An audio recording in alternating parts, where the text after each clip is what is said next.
Ok, ahí debería verse entonces la primera diapositiva, ¿correcto?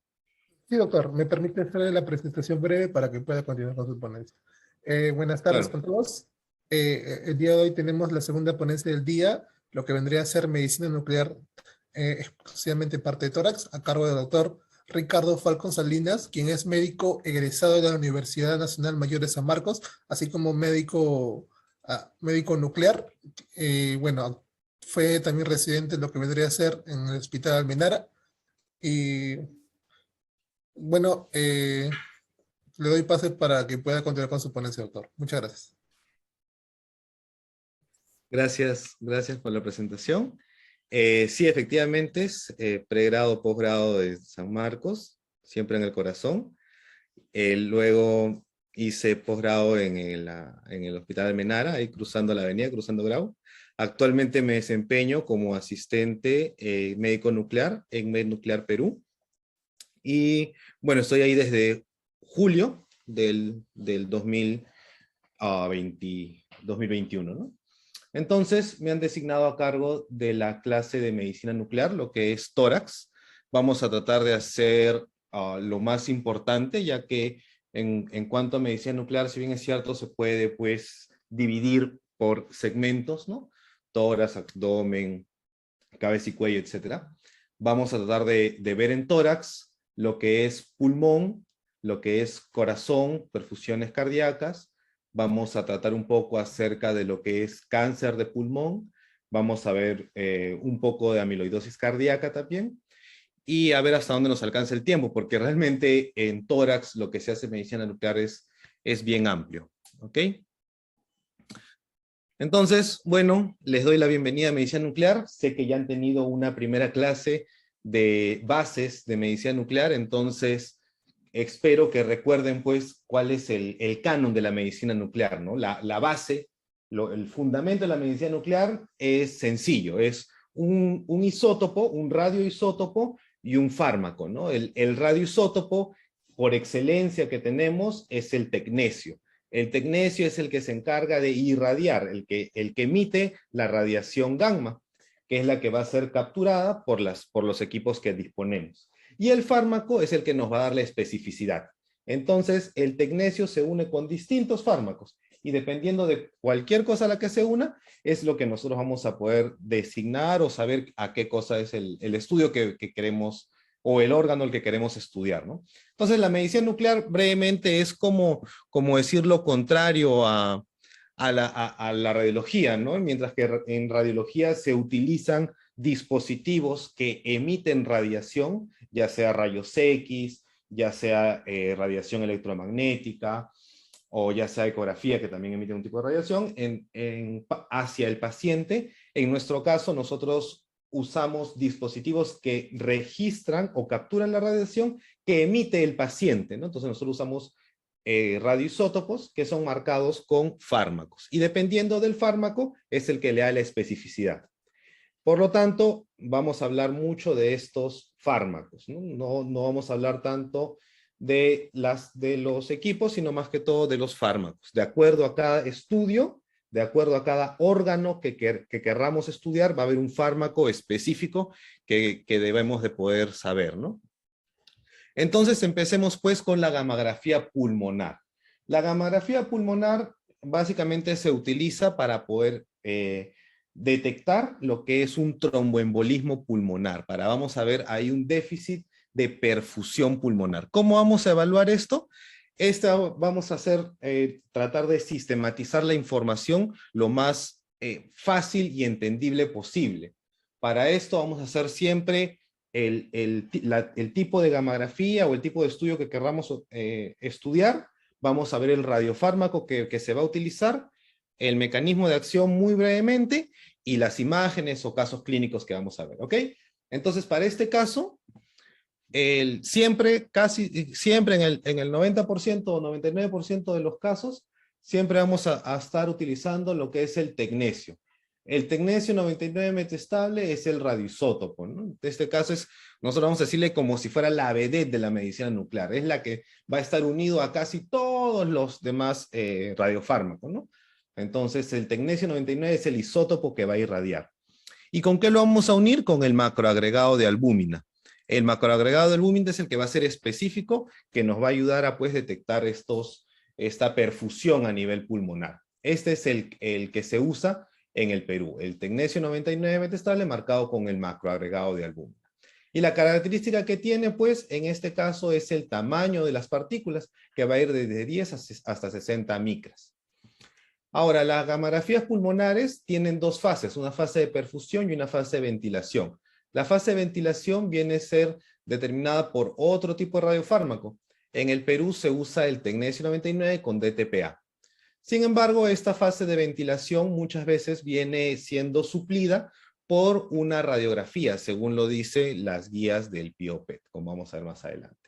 Ahora, como vamos a estar utilizando radiofármacos, es muy importante ver la dosis administrada, que se mide en megabecquereles, y el órgano crítico, que es el órgano que va a recibir la mayor cantidad de radiación. Como vamos a usar macroagregado de albúmina, en este caso el órgano crítico van a ser los pulmones. ¿Qué significa esto?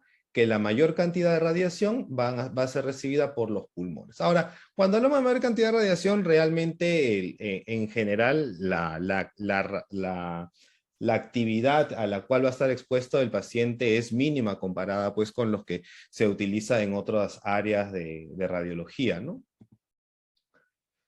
Ok, entonces, medicina nuclear viene muy de la mano con lo que es fisiología, entonces vamos a tener que entender bien los procesos, no solamente en este pulmonar, sino en todos los estudios, tenemos que recordar bastante la fisiología. Bueno, vamos a recordar entonces brevemente cómo es que pasa, cómo es que funciona lo que es la oxigenación de los glóbulos rojos.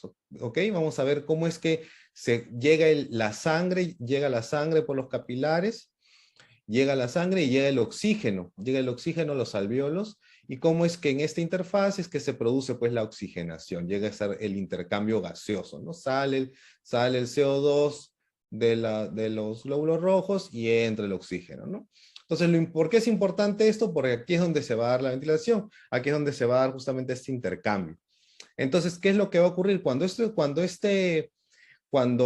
esto está normal, va a llegar una adecuada ventilación, un adecuado flujo de ventilación, va a llegar un adecuado flujo de perfusión, y los glóbulos rojos van a poder transitar de manera regular, ¿no? Entonces, el macroagregado o el tecnesio con microesferas, etcétera, van a poder pasar de manera normal por acá, no se van a quedar atrapados, ¿ok? Sin embargo, cuando existe algún coágulo, alguna lesión, algo que impida o limite el tránsito de los glóbulos rojos, ahí es donde lo que va a ocurrir es que nuestro radiofármaco, nuestro radiotrazador, como también le llamamos, se va a quedar atrapado a este nivel, no va a poder pasar, se va a quedar aquí acumulado, que es lo que nosotros vamos a ver en las imágenes, pues, ¿no? Entonces, vamos a ver que el radiofármaco va a venir por este camino, va a venir por el vaso sanguíneo, va a venir por el vaso sanguíneo y se va a quedar atrapado acá, no va a continuar. Entonces vamos a ver un defecto de perfusión. Esto es lo que vamos a ver en la imagen, un defecto de perfusión que no se correlaciona con un defecto de ventilación. O sea, la ventilación está conservada y la perfusión está disminuida o comprometida, ¿no? A eso se le llama un mismatch, ¿no? Un mismatch, perfusión, ventilación. Esto es lo que nosotros estamos buscando al momento de poder determinar que existe un alto riesgo de tromboembolismo pulmonar. Ok, eso es lo que justamente nos dicen todas las guías para poder pues realizar las gamografías de ventilación, perfusión, para pues determinar la relación de tromboembolismo pulmonar. Condiciones previas para la adquisición de las imágenes, esto es algo muy importante porque es lo que se solicita, ¿no? Como les comentaba, todas las guías dicen que en los lugares en los que no se disponga del material para poder realizar las pruebas de ventilación, se necesita una radiografía de tórax póstero anterior, ¿no? Asimismo, hay que ver pues, que en el lugar donde vayan a ser inyectado el tecnesio con el macroagregado, siempre el paciente debe estar en decúbito supino. Estas consideraciones son muy importantes porque van a poder, si es que no son tomadas en cuenta, van a generar pues alteraciones en las imágenes, que nos pueden dar pues falsos positivos o pues artefactos que van a poder dificultar la interpretación de las imágenes. Se inyecta lentamente, se van a tomar imágenes tanto de ventilación, bueno, si se puede ventilación, si no perfusión, y también van a ser tomados lo que se llaman SPECT y planares. Vamos a ver más adelante. Entonces acá tenemos las imágenes que salen, ¿no? Se toman imágenes tanto en anteriores, posteriores, se toman imágenes oblicuas, oblicuas posteriores derechas, oblicuas posteriores izquierdas, se toman laterales derechas y laterales izquierdas, ¿no? Tratando de hacer una correlación anatómica con los distintos segmentos pulmonares. ¿Por qué es importante, pues, una correcta inyección, una radiografía, un correcto correlato? Porque justamente si no existen, si no se toman, pues, en consideraciones estos datos previos, pues, pueden existir esos artefactos, ¿no? Por ejemplo, formación de coágulos. Estos coágulos se ven, pues, como spots calientes, ¿no? O áreas calientes a nivel pulmonar, ¿no? En este caso, porque no ha sido bien, disculpen, porque no ha sido bien inyectado probablemente, ¿no?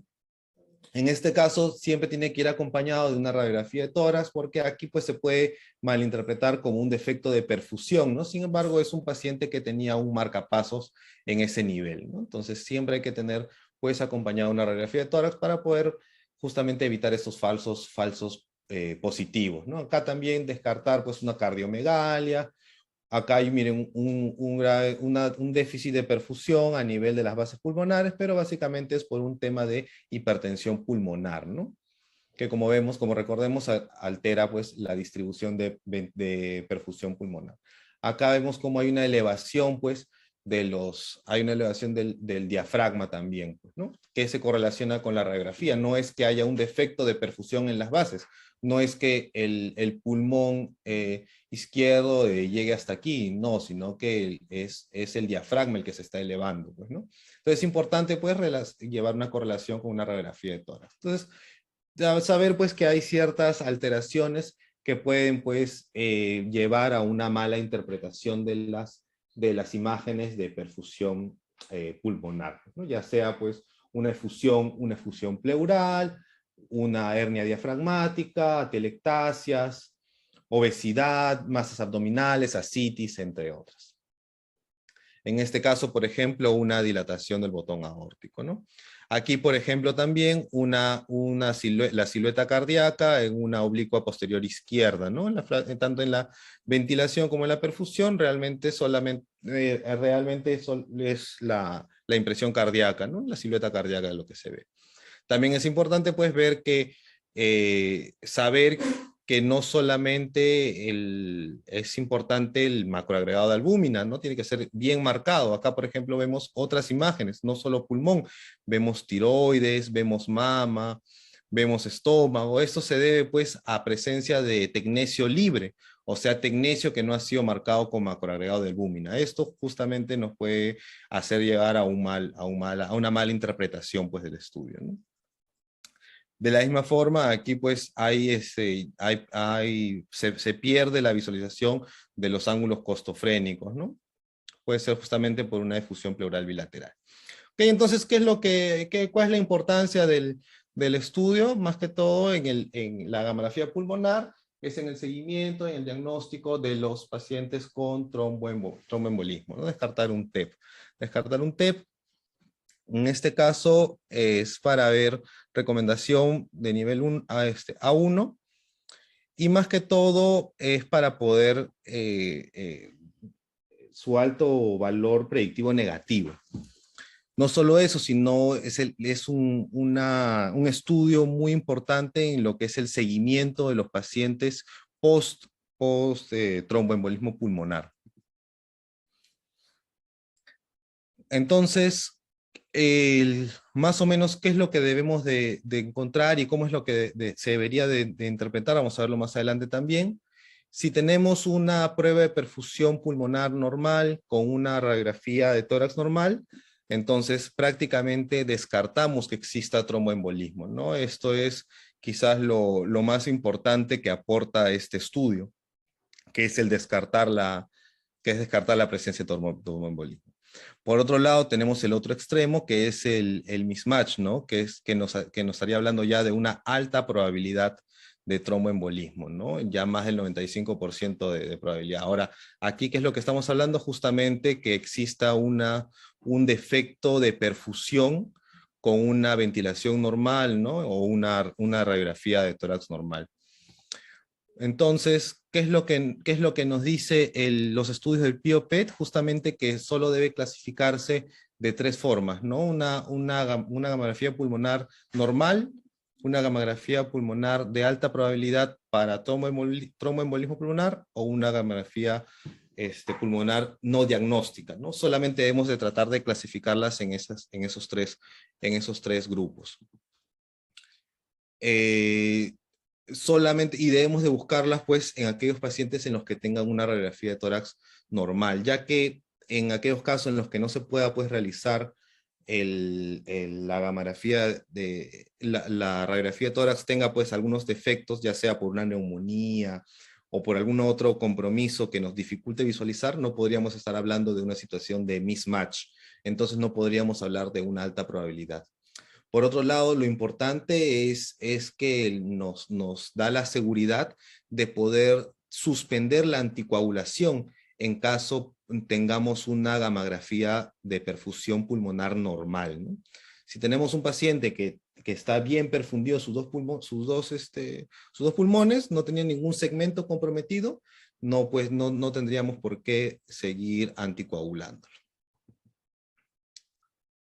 Entonces salta la duda, ¿no? Comparándolo con qué, con un angiotomo, con una angiografía pulmonar, que probablemente sea el gol estándar, ¿no? Entonces, veamos pues realmente es beneficioso, no es beneficioso, y realmente en la conclusión, para no dilatarlo mucho, es que en aquellos servicios en los que se dispone de este estudio, realmente es mucho más fácil de practicar que una angiotomo, y mucho más sencillo y menos invasivo que una angiografía, ¿no? Es más, una gamografía de perfusión pulmonar se puede estar saliendo en media hora, 45 minutos, y el informe no se demora pues más de 15 minutos. ¿Qué quiere decir esto? Que desde que llega el paciente con su orden hasta que sale el diagnóstico no pasa más de una hora, ¿no? Entonces, al margen de que no hay ningún tipo de contraindicación, por eso hablamos de que es un estudio muy seguro. No tenemos esa restricción de que hay que pedir creatinina, hay que esperar a ver cuánto está la creatinina, hay que ver si el paciente tiene diuresis. No, para nada. Es un estudio muy seguro. Entonces, en todos los hospitales que tengan estos servicios, que tengan servicios de medicina nuclear en el cual se pueda practicar una gamografía de perfusión pulmonar para poder detectar este tromboembolismo pulmonar, debería ser usado. Bueno, acá tenemos pues, por ejemplo, unas imágenes de perfusión que muestran en el lado A ambos campos pulmonares normales, ¿no? Aquí en la imagen B vemos un defecto pequeño, ¿no? Subsegmental se llama, que es menos del 25% del segmento. Ahora en el C vemos ya un defecto moderado subsegmental, que es más del 25%, pero menos del 75%. Sin embargo, aquí en el D ya vemos una categoría que es ya segmental, perdón, que es más del 75%, ¿no? Vemos ya un mayor compromiso, así también se puede clasificar. Entonces aquí, bueno, vemos en la parte de arriba, en la fila de la A a la D, justamente estamos viendo la parte de la ventilación, y en la fila de la E a la H estamos viendo los defectos de perfusión que existen, pues, ¿no? Sí, pues que efectivamente se ven múltiples defectos de perfusión, ¿no? Tanto en las bases, acá en los cilios pulmonares, tanto en la parte posterior, ¿no? Subsegmentarios, segmentarios, en ápices, etcétera, ¿no? Entonces, al haber ventilación normal con perfusión normal, entonces ahí estamos hablando del mismatch que estamos comentando al inicio. Entonces, obviamente, ¿cuáles son las ventajas? Prácticamente no tiene contraindicaciones. Si se cuenta con el servicio de medicina nuclear, realmente es un estudio prácticamente es muy económico de poder realizar, muy costo efectivo. Tiene mucha validez en cuanto a los estudios que se han realizado. La radiación que se utiliza es mínima comparado con un angiotomo. ¿no? Etcétera. Entonces, prácticamente es el estudio que debería usarse casi siempre, pues, ¿no? Aquí, por ejemplo, vemos una ventilación normal con una perfusión en el que sí se ve, pues, ¿no? Un defecto de perfusión. Entonces, aquí en este caso, estaríamos hablando, pues, de un mismatch, ¿no? De un mismatch subsegmentario, ¿no? Por ejemplo. En este caso vemos también una ventilación normal con una perfusión también comprometida, pero esto ya es de mayor porcentaje, ¿no? Segmentario. Sería también un mismatch, pero segmentario. En este caso también estamos viendo la ventilación normal, y acá vemos prácticamente la ausencia de perfusión en todo el parénquima pulmonar, pues, ¿no? En todo el parénquima pulmonar derecho, ¿no? Entonces, ¿qué es lo importante? Que en cuanto al seguimiento, pues, ¿no? En cuanto al seguimiento, para poder, pues, más que todo en los pacientes que van a desarrollar hipertensión pulmonar crónica, por eso es tromboembolismo, ¿no? Se le hace el diagnóstico de tromboembolismo pulmonar agudo y tiene que iniciarse, pues, anticoagulación. Luego de 3 a 6 meses que ha sido el seguimiento, tiene que evaluarse si es que hay disnea o limitación funcional, ¿no? En caso no haya, hay que evaluar si es que hay riesgos para hipertensión pulmonar, ¿no? Si es que no, bueno, pues hay que ver si es que es necesario o no la anticoagulación. Si es que sí, entonces ya hay que evaluar si es que se consideran, pues, exámenes de laboratorio como ProBNP. Si es que es alta la probabilidad para hipertensión pulmonar, entonces hay que realizar, pues, la prueba de ventilación-perfusión o la gamografía pulmonar, ¿no? Si es que tiene defectos o mismatch, lo cual nos hablaría de una alta probabilidad, entonces hay que ver, pues, alternativas para ver estas causas de la disnea, ¿no? En cambio, si no hay estos defectos, ya hay que referirlo a otro centro para ver otras causas, pues, ¿no? Otras causas de seguimiento. Justamente a eso me refería con el seguimiento, ¿no? Por ejemplo, este es un paciente que en esta se ven las imágenes de ventilación, acá se ven las primeras imágenes de perfusión, cómo se ven múltiples defectos en ambos pulmones, y luego de 2 semanas con anticoagulación, en este caso de parina, cómo se va recuperando, ¿no? Más que todo a nivel de ápices, ¿no? Más que todo a nivel de ápice por el lado derecho, ¿no? Se va a ir recuperando. Entonces, la importancia de la perfusión en el caso del seguimiento. De igual manera aquí, vemos, esto solamente es perfusión al momento del diagnóstico, y a los 3 meses, ¿no? Cómo se va recuperando la perfusión pulmonar, ¿no? La perfusión del parénquima pulmonar, luego de 3 meses con el uso de anticoagulantes. Entonces, como les comentaba, lo más importante en este caso que estamos revisando, pues, es para hacer el seguimiento de los pacientes que ya han tenido el diagnóstico de tromboembolismo, ¿no? Ahora, aparte del embolismo pulmonar, ¿para qué otros diagnósticos hay? Bueno, pues si bien es cierto, es categórico, pues, para el mismatch que les comentaba, también podemos ver, pues, que en caso haya un match, nos estaría, pues, hablando de una neumonía en aquellos pacientes que tienen un defecto tanto de ventilación como de perfusión. Podemos hablando de unos casos de asma, ¿no? O una hipoxia debido a asma, bronquitis o enfisema, ¿no? Cuando hay un match muy marcado, o sea, hay prácticamente ausencia de ventilación, ¿no? Hay una ausencia de ventilación, o sea, ¿qué significa eso? Que hay una hipoxia marcada, ¿no?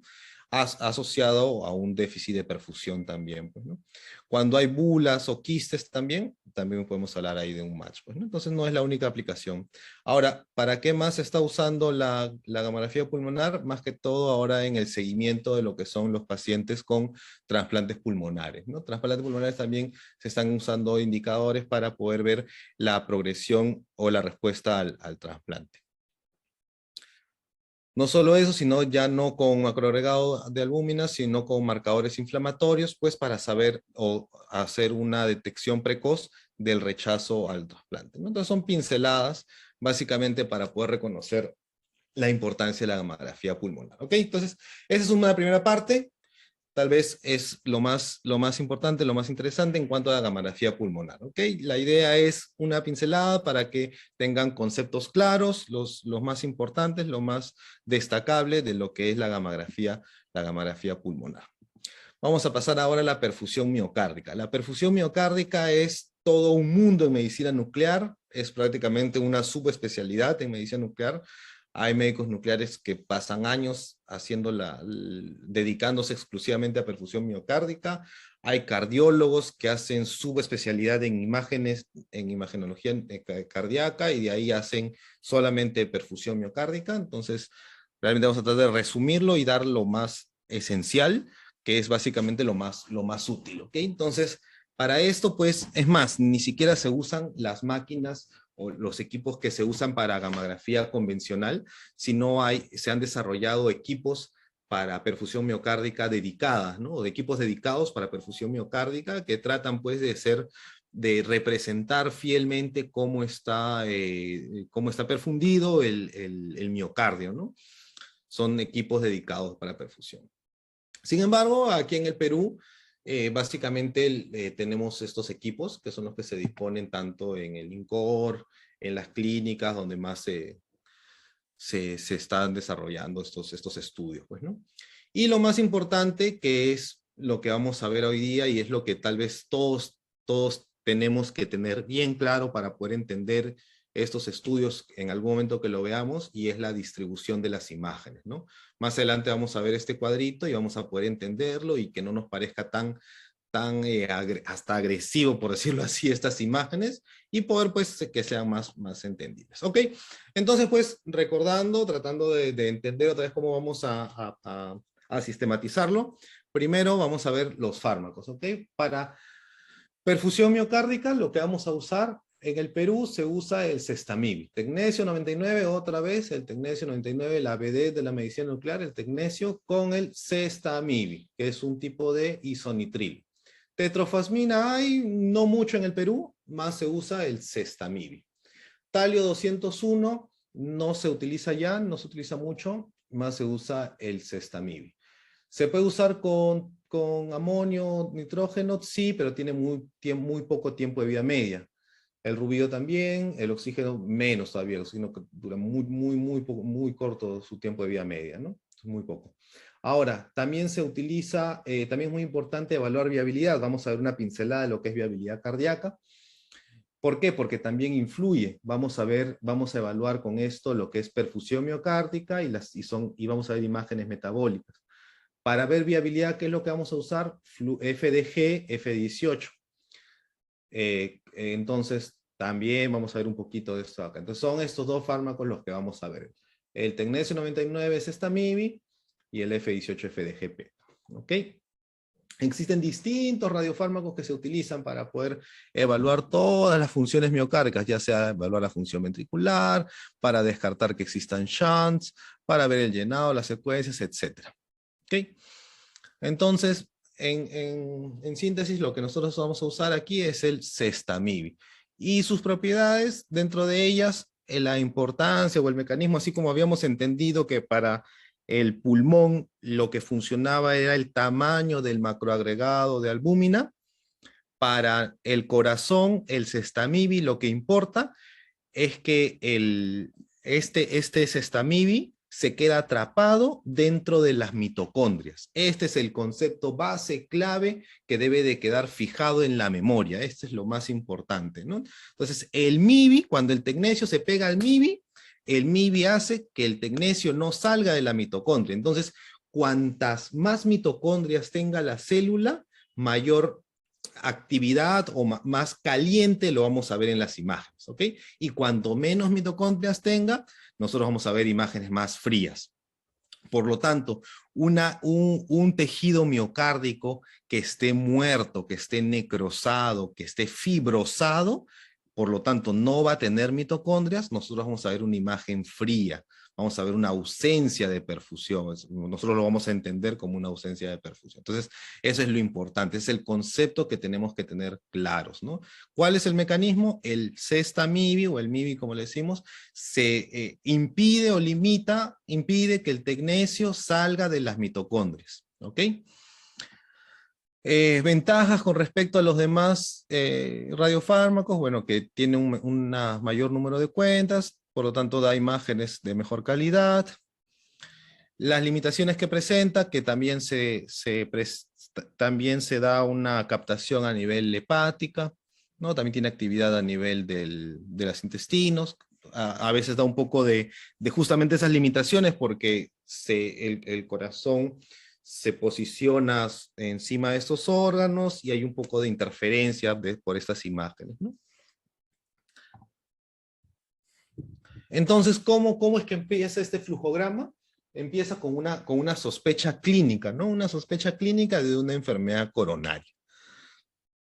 Una enfermedad coronaria. Entonces, la primera pregunta, ¿el paciente puede hacer ejercicio? No. Ok, si el paciente no puede, ya sea que tiene de repente 95 años, no puede caminar, está amputado, por A o B motivos no puede no puede correr, no puede trotar. De repente el paciente ya tiene un antecedente de un infarto, ¿no? Por A o B motivo no puede correr. Ok, entonces si no puede correr, directo va para una prueba de gammagrafía de perfusión miocárdica, directo va por una prueba de perfusión miocárdica. Ahora, ¿el paciente puede hacer ejercicio? Ya, genial. Entonces, si el paciente puede hacer ejercicio y tengo sospecha de una enfermedad, de una enfermedad coronaria, ¿qué hago? Le hago su prueba de esfuerzo, ¿no? Su prueba de esfuerzo con su EKG.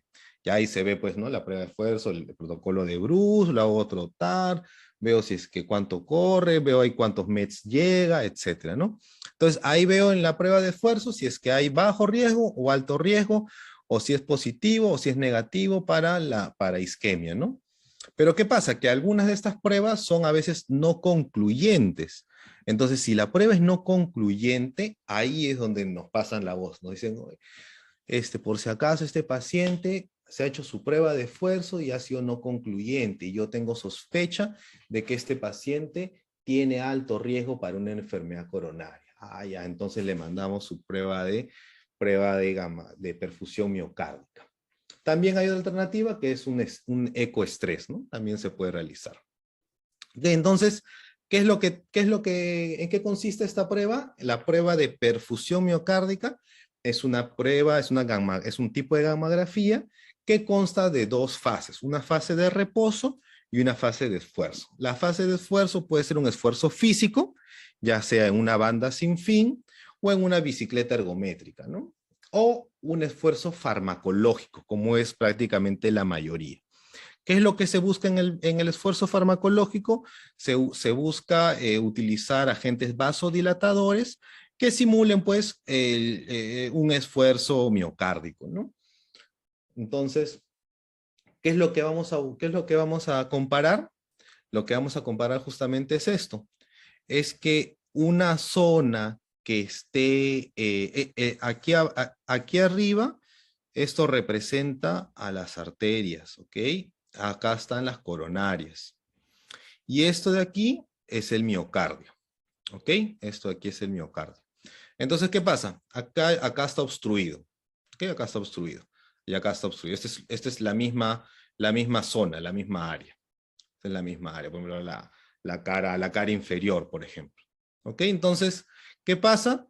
Que aquí esta obstrucción en el reposo no me representa pues un defecto. Por lo tanto, el paciente a veces no tiene dolor o su dolor no es muy constante o de repente no es un dolor típico, ¿no? Entonces, por eso es que a veces la prueba es no concluyente, ¿no?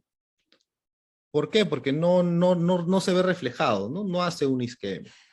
Sin embargo, ¿qué es lo que nosotros hacemos? Nosotros hacemos que al someterlo al esfuerzo, haya pues una disminución de esta perfusión que sí se vea reflejada un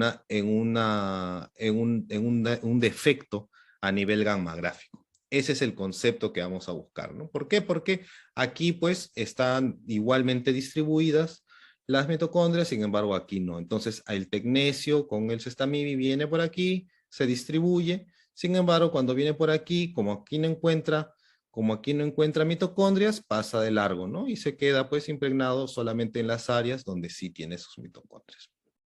Ok, entonces, como les comento, es una prueba que se realiza en 2 etapas. Para esto puede ser en 2 fases, una fase de reposo, una fase de esfuerzo. Perdón, puede ser en un protocolo de un solo día o un protocolo de 2 días. Un protocolo de un solo día, se hace un reposo, se inyecta, se espera a esta distribución, a esto se le llama distribución. Se espera esa distribución y se adquieren las imágenes. Luego se realiza un esfuerzo, ya sea ergométrico o farmacológico. Luego del esfuerzo, por ejemplo, en el ergométrico se busca que el paciente, ya al igual que, que para el protocolo de Bruce, ¿no? Se busca que el paciente llegue a una frecuencia cardíaca, el 80%, 85% de su frecuencia cardíaca máxima, y cuando llega a eso, cuando llega a esa frecuencia cardíaca máxima, pues se le inyecta el radiofármaco, ¿no? Se le inyecta el radiotrazador. Se esperan unos minutos y se adquieren las imágenes, ¿no? En el protocolo de 2 días, la diferencia es que se hace primero un reposo y luego al día siguiente o a los 2 días se hace el esfuerzo. Ok, entonces, luego en las imágenes justamente vamos a entender un poquito de qué se trata, ¿ok? Porque nosotros realmente lo que buscamos es una interpretación del corazón, ¿no? El corazón es tridimensional. Sin embargo, lo que nosotros vemos son imágenes planares, son imágenes en 2D. Entonces, ¿cómo es que nosotros vamos a poder entender, cómo vamos a poder representar en 2D algo que es tridimensional sin perder información? Porque cuando nosotros plasmamos en 2D algo que es 3D, cuando ponemos en un plano algo que tiene 3 planos, vamos a perder información. La idea es perder la mínima cantidad de información posible, ¿no? Para poder representar todas las áreas del corazón. Entonces, ¿cómo vamos a hacer? Vamos a primero partir el corazón. El corazón lo vamos a partir en 3 ejes. Uno va a ser el eje corto, vamos a tener un eje largo vertical y un eje largo horizontal. ¿Ok? Entonces, ¿cómo son estos 3 ejes? Es como que el corazón yo lo pusiera sobre mi mano la pongo horizontal, y lo coloco al corazón encima, ¿ok? Al ventrículo. Entonces yo lo voy a cortar como si estuviese trozándolo, ¿no? Entonces el eje corto lo estoy cortando por el eje, es este de aquí, ¿ok? Ahora, el eje largo vertical, que es este de aquí, lo voy a ir cortando en este plano. Entonces las imágenes que voy a obtener van a ser estas. De forma tal que, por ejemplo, cuando yo quiera referirme a cada área, este va a ser la base, este va a ser el ápice, ¿no? Y el eje largo horizontal, yo lo voy cortando así, como está aquí en esta imagen. Ok, entonces ese es uno. Ahora, ¿cuál es el tema? Que no queda ahí nada más, sino que luego yo lo voy partiendo otra vez en 3 partes. Entonces voy a tener un segmento que va a ser el segmento apical, que es el que está más cerca del ápex, ¿no? El segmento apical. Luego voy a tener otro que es medial y otro que está más cerca de la base, que va a ser el segmento basal. Entonces de esa forma yo voy a tener todas las representaciones, todos los segmentos del corazón. Entonces, supongamos que yo el corazón, que lo tengo así, como está en esta primera imagen, yo lo voy a aplastar. Lo voy a hacer como si fuera un acordeón.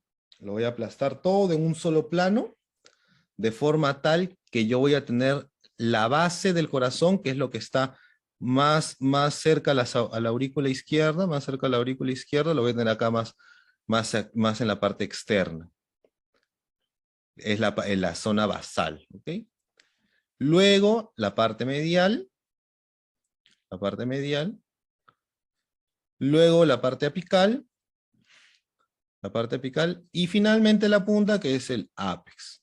Esta es la distribución, y a esto se le llama el mapa polar.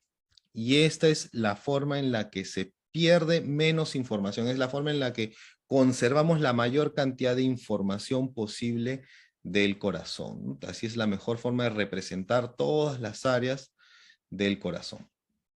Ahora, también existen todas estas formas de hacer todos los cortes, ¿no? No solamente 3 cortes, entonces, pero es el mismo concepto, ¿no? Eje corto, eje largo vertical, eje largo horizontal, ¿no?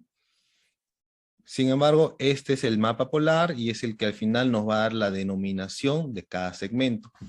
De forma tal, pues, por ejemplo, que yo voy a poder referirme, supongamos, a este segmento como el segmento antero-lateral, porque está el segmento lateral, y en la zona medial, o sea, antero-lateral medial. Si me quiero referir a acá está el lado septal, entonces va a ser el ínfero septal medial, ¿no? Por ejemplo, el 2 va a ser el antero septal basal. Entonces, de esta forma podemos, pues, mencionar o hacer referencia a cada segmento del corazón, ¿no? Acá está representado. Entonces, ¿por qué es importante? Porque cada segmento está irrigado por cada una de las arterias coronarias, entonces yo puedo, pues, determinar qué arteria es la que está comprometida o qué arteria es la que tiene mayor compromiso y determinar qué porcentaje y saber, pues, si es que el paciente va a ir a una angiografía o va a ir a un cateterismo. Ok, entonces, ¿qué es lo importante? Que acá ya tenemos que hablar de ciertos términos familiarizados, ¿no? Primero, una isquemia. ¿Qué cosa es una isquemia? Para nosotros, para medicina nuclear, isquemia es una hipoperfusión, o sea, un defecto frío, una disminución, pero que va a ser presente en la fase de esfuerzo. Esto es importante, ese es un concepto clave, tenemos que entenderlo, tenemos que saber. Isquemia es un defecto en la fase de esfuerzo. Esto es una isquemia, defecto en la fase de esfuerzo.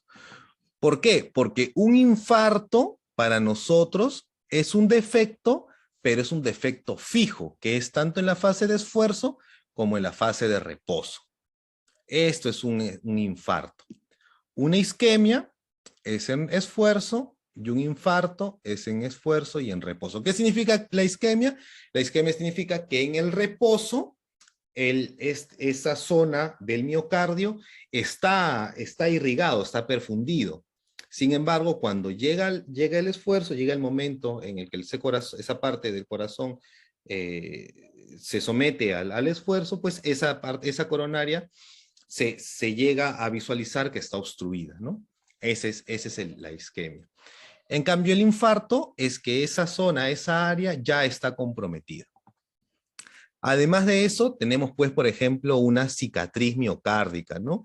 Eso ya es un infarto o es una consecuencia tardía del miocardio, ¿no? Es una hipoperfusión en la gammagrafía. Tenemos miocardio hibernado, que ya no hay perfusión en las imágenes de reposo, acompañado con una contracción ventricular deficiente, ¿no? Acompañado con una contracción ventricular deficiente.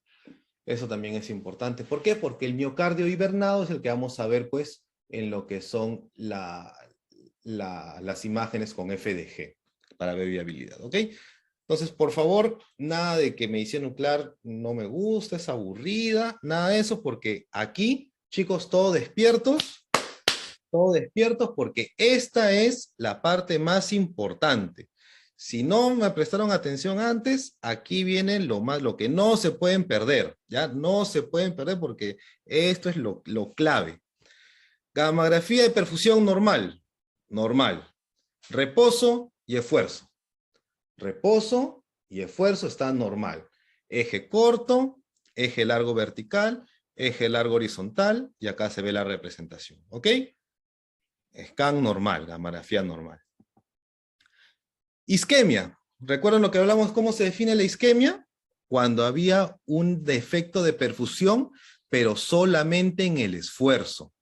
Solamente en el esfuerzo había el defecto de perfusión. Ya no importa, no vamos a hablar en qué área, que está en el ápex, que está en el área inferolateral, no, ya, no importa. Lo importante es reconozcamos que esto es una isquemia. Esto es una isquemia que está, que se presenta en el esfuerzo, ¿ok? Que se presenta en el esfuerzo. Y un infarto, ¿qué cosa es? Es un defecto fijo que se presenta tanto en el esfuerzo como en el reposo. Esto es lo más importante. Esto es lo más clave de la gammagrafía de perfusión miocárdica. Si ustedes tienen claro este concepto, ya con eso es más que suficiente para poder defenderse en las gamografías cardíacas, ¿no? Porque básicamente esa es la pregunta final, ¿no? A veces hasta el cardiólogo solamente quiere saber, ya doctor, pero ¿hay isquemia o hay infarto? ¿Cómo es? ¿Hay o no hay? Ya, sí doctor, hay, ok, ya está. ¿Por qué hay? Porque hay defecto en el esfuerzo y hay defecto en el reposo. Ah, ya, genial. Eso es lo importante. Ok, ahora, ¿se pueden visualizar otras cosas? Sí, se pueden visualizar otras cosas, ¿no? Por ejemplo, de las imágenes que hemos estado visualizando, que hemos estado viendo, ¿se nota algo raro, algo distinto aquí? Sí, ¿no? Algo distinto a lo que no habíamos visto, sí, claramente, creo que es un poco obvio, ¿no? ¿Qué se ve aquí? Se ve esta imagen, ¿no? Esta imagen no se visualizaba en ninguna imagen anterior, ¿no? Este contorno. ¿Qué podría ser esto? Ese es el ventrículo derecho. Ese es el ventrículo derecho, ¿no? ¿Y por qué habría un ventrículo derecho? Ya puede ser una hipertensión pulmonar, puede ser pues otros distintos tipos de causas que pueden incrementar, pues, ¿no? Ya sea una ICC, etcétera, que pueden pues aumentar engrosar la pared del ventrículo derecho, pues, ¿no? Entonces, eso no se debería ver, no es normal que se vea el ventrículo derecho. Ok. ¿Qué más? Ya. La gamografía no solo nos permite determinar cuando hay isquemia e infarto, sino también nos permite ver lo que es el volumen de final de diástole, el volumen de final de sístole, nos permite visualizar la fracción de eyección, tanto en esfuerzo como en reposo. Nos permite visualizar cómo es la motilidad cardíaca. Vamos a ver un ratito acá, a ver si es que se puede poner este video. A ver, un segundo. A ver, aquí.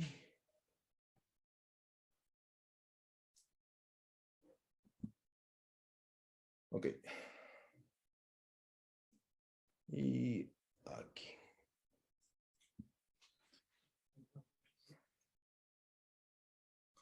Ya, entonces, ahí se ve cómo es que se contrae, ¿no? Se contrae todas las paredes del corazón. Entonces vemos que no se contraen todas por igual. Vemos que a nivel del ápice o del ápex hay una disminución de la contracción. Vemos que las bases se contraen con mayor fuerza.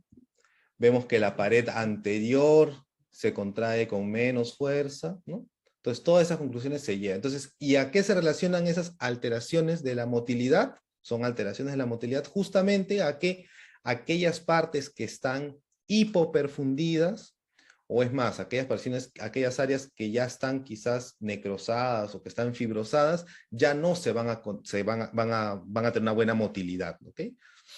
Eso es interesante porque hay una correlación entre alteraciones de la motilidad y lesiones o defectos de perfusión. Entonces regresamos acá a la ponencia. Acá está.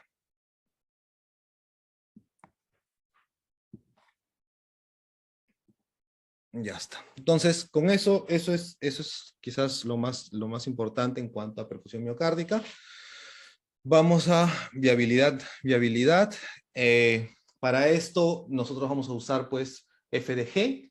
Vamos a tener que el paciente debe estar en ayunas 12 horas, se usa glucosa, se le da una sobrecarga de glucosa, tiene que estar preparado con el paciente euglicémico y se le pues administra el FDG, ¿no? Se le adquieren las imágenes, más o menos 30 minutos, luego de la inyección. Entonces, ¿qué es lo que se busca? Así como estábamos hablando antes en pulmón, mismatch, algo similar se busca acá, ¿no? También se le tiene que haber hecho previamente una perfusión. Entonces se busca justamente eso, ¿no? Que comparar la perfusión con el metabolismo. Entonces, si hay perfusión y metabolismo normal, miocardio viable, no hay problema. Si hay miocardio anormal o fibrosado, ¿no? O hay defecto de perfusión y además no hay metabolismo, entonces eso es una cicatriz o es un miocardio no viable. Sin embargo, si hay una cicatriz, pero hay un metabolismo conservado, ahí hablamos de miocardio viable. Y esto quizás es sumamente importante para los cardiólogos y es quizás por lo que tanto nos buscan. ¿Por qué? Porque estos pacientes tienen un compromiso de perfusión, o sea, tienen de repente un 15-20% de la superficie total del corazón comprometido, sin embargo, su motilidad está conservada, su fracción de eyección está en 55%. Entonces, no hay una explicación por qué es que tienen este grado de tejido sin mitocondrias, por decirlo, o fibrosado. Sin embargo, tienen una buena motilidad, o sin embargo, tienen una buena fracción de eyección. Y es que ese tejido sí tiene metabolismo conservado, ¿no? Entonces se dice que es un miocardio viable o es un miocardio hibernado, ¿no? Es un miocardio que está todavía potencialmente recuperable, ¿no? Entonces estos pacientes pues ya tienen otro tipo de indicaciones, de repente van a cateterismo, son salvables, ¿no? Es tejido salvable, eso es lo importante, que es tejido salvable. Ok, dejando de lado entonces la perfusión, vamos a un tema rápido que es amiloidosis cardíaca, ¿no? Entonces, de igual manera, vamos a hablar acerca de los fármacos, sistematizamos la información, fármacos, mecanismo y casos clínicos, ¿ok? Fármacos, acá usamos el pirofosfato. De igual manera, como siempre, el tecnesio 99 metestable, la BDET, acá la juntamos con el pirofosfato. ¿Qué es lo que se junta en el pirofosfato? Vamos a ver el calcio, ¿ok? Los depósitos de calcio. Entonces, ¿qué es lo que va a tratar de buscar? Vamos a ver que el corazón se va a llenar pues, de estos pequeños depósitos, no solo de amiloides, sino también de calcio. Y eso es lo que va a tratar de buscar. Entonces, aquí tenemos pues esta comparación, ¿no? Tenemos un paciente sin amiloidosis y un paciente con amiloidosis cardíaca. Claramente no hay, quizás hasta una persona no muy instruida en el tema puede diferenciar, pues, ¿no? Cómo es que concentra o hay un incremento de la captación a nivel de la silueta cardíaca, ¿no? Y pues en las demás imágenes estáticas a nivel del tórax, ¿no? Se comprueba, ¿no? Se corrobora, ¿ok? Entonces quizás vamos a ver que no es la única, no es la única, no es el único radiofármaco, ¿no? El pirofosfato, pues justamente como les comentaba de calcio, ¿no? Justamente que busca el tejido óseo, ¿no? Sin embargo, este es más que todo para ver cardiomiopatía por amiloidosis de transtirretina, ¿no? No más que aquella amiloidosis de cadenas ligeras. Hay otros fármacos que son más específicos para amiloidosis, sí los hay, pero no se usan tanto, ¿no? Más que todo, no solo a nivel de Perú, sino a nivel internacional, se usa el pirofosfato. Por ejemplo, el flovetapir se utiliza para detectar amiloides, ¿no? Depósitos de amiloide, tanto el transtirretina como el de cadenas ligeras, pero como les comentaba, es un isótopo muy caro, muy costoso, comparado pues con los de SPECT, ¿no? Que en este caso el que se utiliza, no tanto, bueno, en Estados Unidos como en otros lados, es el pirofosfato. Entonces, más o menos, ¿cómo es el flujograma? Paciente con sospecha cardíaca de amiloidosis, se realiza un electro, ¿no? Para ver, se le continúan los estudios. En caso se continúe con la sospecha de amiloidosis, vamos a ver pues si es que es una sospecha para transtirretina o si es una amiloidosis de cadenas ligeras. En caso sea una amiloidosis para cadenas ligeras, ahí es donde entra nuestro estudio, ¿no? El estudio de medicina nuclear, que es la gamografía con pirofosfato. ¿Cuál es la importancia? Que bueno, si es positivo ya ahí nomás queda, no hay que hacer de biopsia, no hay que hacer más estudio, ya es categóricamente diagnóstico para la amiloidosis cardíaca, de lleno, ya de frente hay que hacerle estudios genéticos y hacer para ver la mutación y a sus familiares. En cambio, si es negativa, hay que hacerle biopsia, endomiocárdica, hay que hacerle mayores estudios, determinar si es positivo para cadenas ligeras, etcétera, ¿no? Entonces, en eso determina la importancia de nuestro estudio. ¿Cómo es que se compara? Como vimos en la primera imagen, pues era fácil determinar, pues, ¿no? Que se veía un incremento de la captación a nivel de la silueta cardíaca. Pero no solo es así, ¿no? Existe una forma semicuantitativa y una forma cuantitativa de realizar esta metodología, y justamente es comparando, ¿no? Se le realiza, esto le llamamos ROI. ROI significa región de interés. Se le hace una región de interés más o menos en la silueta cardíaca y una a nivel contralateral. Entonces, ¿qué es lo que se le va a hacer? Se le calcula se le divide, ¿no? Se divide el número de cuentas que existe en este lado contra el número de cuentas que existe en este lado, ¿no? Y si es mayor de 1.5, entonces decimos que esto ya es positivo para amiloidosis transtirretina, ¿no? Ese es el punto de corte. Es el punto de corte. Ahora, por otro lado, también existe una forma no semicuantitativa, o por decirlo también, un score visual, ¿no? Este score visual, pues, lo compara no solamente con el contralateral, sino con el hueso, ¿no? Si la captación miocárdica es menor que el hueso, se da un score de 1. Si es igual que el hueso, se da un score de 2. Si es mayor que el hueso, se da un score de 3. Y en base a eso es que se dice que es positiva o no para amiloidosis, ¿no? Si es mayor o igual que 2, si es mayor o igual que 2, ya se considera, pues, positiva para amiloidosis, ¿no? En este caso vemos el semicuantitativo, que es comparándolos el ratio, ¿no? Algunos estudios ponen como punto de corte 1.5 o 1.7, ¿no? De acá es como les comentaba, el ROI que se realiza a nivel de la silueta cardíaca y el contralateral. Ok, el siguiente tema que vamos a tocar así brevemente es cáncer de pulmón. ¿Ya? Para cáncer ya salimos un poco de lo que es gamografía, y vamos a ver lo que es el PET.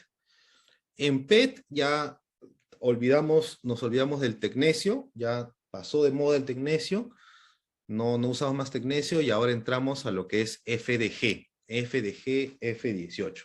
Entonces ahí nos acordamos de lo que es un protón, pues, ¿no? Un protón, un electrón, un positrón. ¿Sí? ¿Por qué? Porque el FDG tiene una forma de decaimiento distinta, ¿no? El tecnesio tenía decaimiento gamma, ¿no? Entonces, por eso se llaman gammagrafías. Gamma porque el tecnesio emite radiación gamma. En cambio, el PET usa F18 y el F18 tiene decaimiento beta positivo, ¿no? Beta positivo. Entonces, por eso emite positrones. PET, positrón, emite tomografía. Todos estos son los distintos isótopos que tienen decaimiento beta. Sin embargo, el que se usa, el más usado, como se diría, pues la vedette del PET, es el F18. Esto es importante porque nos da más o menos la calidad de las imágenes, ¿no? Tiene un rango de 2.4 milímetros. Sí, por ahí es importante. ¿Cuál es lo importante? Que se junta, así como decíamos el isótopo, el F18, es el tecnesio. El fármaco aquí es la desoxiglucosa. La desoxiglucosa. ¿Por qué es importante la desoxiglucosa? Porque nos va a medir el metabolismo. Entonces, así como la glucosa entra o atraviesa las células normales a través del GLUT1, ingresa, claro, es fosfatada por la glucosa 6-fosfato, ¿no? Hasta glucosa 6-fosfato. El FDG ingresa al GLUT1 y se va a quedar como FDG 6-fosfato. No va a ser glucólisis. Entonces va a quedar atrapada dentro de las células. Va a quedar atrapada dentro de las células que expresen muchos GLUT1 o que sean metabólicamente muy activas. Este es el principio básico del FDG. Por lo tanto, aquellas células que tengan mucho metabolismo van a tener mucha actividad, mucha avidez, van a estar muy hambrientas por el FDG. Ese es el concepto básico, la clave, el fundamento, lo más importante, el porqué del FDG, cómo es que funciona. Entonces, si yo entiendo esto, voy a entender el 70-80% de lo que es el PET. ¿Ok? PET con FDG, F18, FDG. F18, el que emite la radiación, radiación beta, y FDG, el fármaco que es específico. ¿Ok? Vamos a ver entonces. Doctor, disculpe que interrumpa su ponencia Sí, para decirle que ya estamos con la hora. ya sí, más o menos algo así me imaginaba. No hay problema. Continuaré, pues tomaré un poco de los minutos de la siguiente clase, no hay problema. Sí, sí, yo prefiero dejarlo ahí y hacer ya completo cáncer de pulmón la siguiente. Ok, No doctor. sé, o si hay alguna pregunta las aprovecho en responder en unos minutos, pues ahorita.